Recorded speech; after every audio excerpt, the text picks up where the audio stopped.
So Bad Bunny dropped this new album, Yo Hago Lo Que Me Da La Gana, which translates to I'll do whatever I want to do. In 2018, we got to hear his debut album, Por Siempre, which is in English is X100 Pre, I believe. That's the original title, but it translates to Por Siempre. And I thought the album was okay. I thought the production was actually heavily influenced by Travis Scott and by modern day trap stars, because what I found from there is that I noticed that so many of the beats were like spacious, were like ambient and all, and sometimes had these strings that were playing. I think it was nicely produced. I think it was nicely put together, but I definitely heard that psychedelic effect that Travis had in his music, which I didn't really mind him getting an influence from Travis. I think he executed pretty well. I just thought some tracks there were like okay, and the album in general was okay. There were some bangers I did like. It definitely had some trap bangers, some reggaeton songs that I thought were okay. Ever since the release of X100 Pre, I was like, what else is it going to put together? Then a year later, we got Oasi's collaborative effort with J Balvin, which again I thought it was okay. It wasn't necessarily anything special. It was like a short little album, but I was always thinking, when are we going to get to hear another album from him, from Bad Bunny? Because I was interested what path will he be heading. When he dropped his singles Vete and Ignorantes, I thought Vete was the strongest one because Ignorante just felt kind of basic, kind of bland, kind of generic. The feature didn't do that much. Anyway, the feature kind of sounds like any modern day generic trap artist with autotune in the Latino trap category. I thought Bad Bunny's verse was okay, but I didn't really care for that song that much. Vete really struck me a lot because I felt like he was in a more dark place, because just the beat itself reminded me of birds in the trap singing midnight. Those bells that sound haunting, that bass line that sounds super dark, super rough, and the slow reggaeton beat that plays just in the lyrics as well just ties in into like he sounds sad, he sounds kind of depressed, and he's talking about this girl that apparently manipulates him, kind of uses him, and he's talking about all the problems that she brought him in his life and all, and he's saying, you know, just go away. If you don't want me, just go away. I don't want you. I don't want more stress from you. Even though yes, in this album we did hear some love songs and all that are familiar, but I personally felt this one was deeper than most of the songs that were there. So yeah, fast forward to yesterday, which is album Yo Hago Lo Que Me Da La Gana dropped, and yeah, so I was saying, dropped yesterday. Kind of disappointed, kind of left down, but at the same time I kind of knew what was going to happen, which is gonna be an album that's gonna be kind of familiar from the last album and all. The biggest problem that I have with this album is that there's so many tracks in here that feels repetitive, feels the same. The beats can sometimes be super generic and boring. Get the first track, which I guess the beat is okay. The melody sounds like something from Weird, but what I hated from that song was his vocals. His vocal delivery was so bad. Like his singing at the end, like you could tell when he's going in a higher pitch, his auto-tune is clipping. I laughed in that track. The lyrics aren't even special in that track, to be honest. And then forward on, which I think the second track is Difícil, I'm not entirely sure, but from that list of songs, I think it was 2 to 14, we get to hear generic reggaeton beats, like super generic reggaeton beats. None of them really sparked my attention. Sometimes I feel like it was fillers for a 20 track album. You know, I knew that he was gonna face the long album syndrome, which is not being really that much interesting in the album. And probably the only 2 tracks that I liked that were reggaeton was Yo Perreo Sola, which what I liked about it is that it had this bass that was just going, and then this like kick that sounds like it was glitching. It has these vocal samples that are playing, they're like pitched down and all, and it's kind of like a fun beat. I think it's fun. I think Bad Bunny's delivery is fun as well. And also the other track that I guess I liked from the reggaeton tracks was Safaera,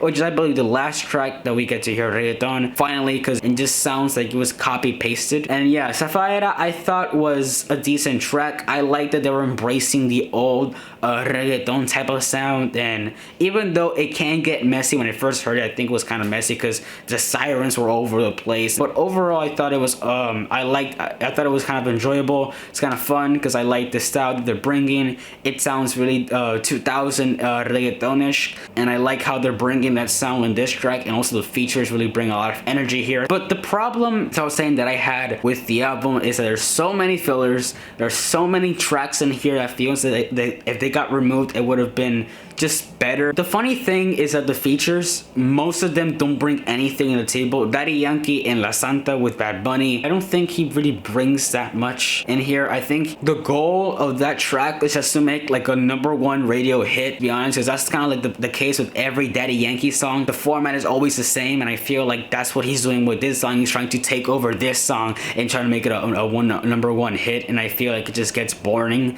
and plain because he doesn't experiment with nothing new. But yeah, so I was saying, lots of these tracks feel like something that I've heard before, if not in his debut album, maybe in Oasi, and just lots of these songs are just copy pasted, which is unfortunate because I kind of expect a little bit more from him. The part that I guess I liked of the album that kind of shined was the last 6 or 7 tracks from here, because he finally goes on with the trap bangers. He starts at 25/8. I thought it was a really good trap song. It was a banger. I think the beat in that track hit really hard. I think his delivery was fun, was energetic. There's this track with the Anuel feature, which I thought was okay. I mean, the beats, and as I was saying, the trap beats, when he tries to go with this trap style, I think they hit pretty hard. They're pretty entertaining. Some of them I felt were okay. The Anuel track, I thought Anuel's verse was okay. It wasn't anything really special. Bad Bunny, no, I think it was okay as well in that track. What I liked about this album is that Bad Bunny doesn't depend too much on its features.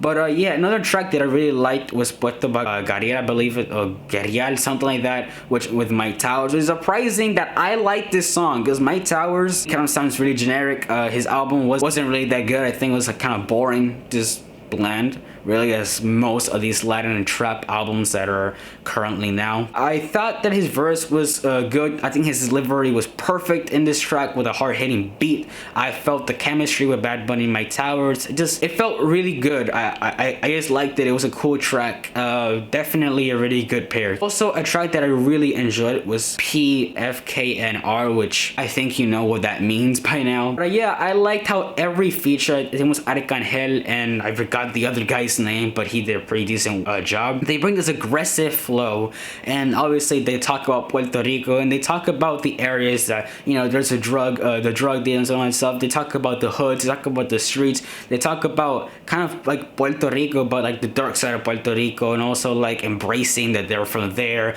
and that's our streets running on. It kind of felt like gangster rap. I know it's weird, but it felt like gangster rap just met with trap and all, and I was saying I liked every person's delivery in that track. I think it was awesome. I think it was pretty cool. And also another track that I did like was the final track, which is this greater than sign and then this 3, which I think is much love or thank you, I believe, something like that, which I liked about this track because I think it's the nicest track out of the entire album, the most heartfelt track, the most charismatic track. In this track, he talks about thanking his fans, thanking everybody that stood with him since day one, that the support from his fans really means that much. I think it was a cute, nice track, sweet track from him. I like the message of it. I like the guitar that was playing. I like the slow trap drums that are playing as well. Even though I didn't like the previous track, Hablamos Mañana, even though I didn't like that track that much, even though it was a track, it did have like a trap beat that I did like, but I just think everybody's verse was okay. I did like how it blended from where it had these rock and roll drums and transitions to this guitar, and then from that guitar transitions to the next song that begins with that same guitar. I think it was a really nice transition, even though I didn't like the track that much. So I was saying, sonically, it sounds more of what we got from the previous album. He hasn't really expanded his inventory, but necessarily it isn't a bad thing. I mean, he does try to incorporate something additional, which is old school reggaeton, but the problem with that is that when he does like the first kick glitch up, which really brings a lot of energy, like in Yo Perreo Sola, I feel like he repeats it too many times. And also, a thing that I didn't like about this album is that almost every track in here is just him saying that he wants to perreal, which is a dance, which is a Puerto Rican dance, which I'm not gonna demonstrate. You guys can probably search it up in YouTube. Really wants to dance, wants to perreal, and I feel like the whole purpose of the album is kind of that. I mean, even there tries to be a narrative. He tries to put a narrative in these little bits and little shorts, like these cinematic shorts that look like Stranger Things inspired, but it doesn't even help this album because these are like completely different stories. Doesn't explain anything from this album at all. What is his motive? The narrative is completely lost in his album. I think the whole purpose of this album at this point is the same thing as the first album, which is just gathering all these songs, putting them in a Spotify playlist, just putting them in a party. There are some tracks that I guess were catchy, that I guess I like his delivery, his flow. I think they were entertaining sometimes, but most of the tracks in here kind of feel like fillers, feels like they could have been easily removed and it could have been even better and shorter. But yeah, just wish would have made this album shorter. I wish that just there were more, I guess, of the trap bangers that were introduced later, like in the finale, I guess, because those were kind of addicting. I like this flow, as I was saying. I like this energy that he brought in here. So what do I give Jowell Like My Gana? I would give it a 5 out of 10. I didn't like it as much as his debut album. I wish that the trap bangers that were later introduced in the final part, I wish there was more of that, because I think his energy, as I was saying, was perfect. His flow was perfect. His delivery was perfect. It was really energetic and all. But yeah, just I wish there was more of that than these reggaeton tracks that kind of feel bland. But yeah, thank you guys so much for watching this video. Be sure to like button down below. Also remember to subscribe, notification bell. What did you guys think of this album? Let me know in the comments down below. Peace out, and please don't dislike this video. I know you Bad Bunny fans are gonna come for me. Just please don't. Please don't.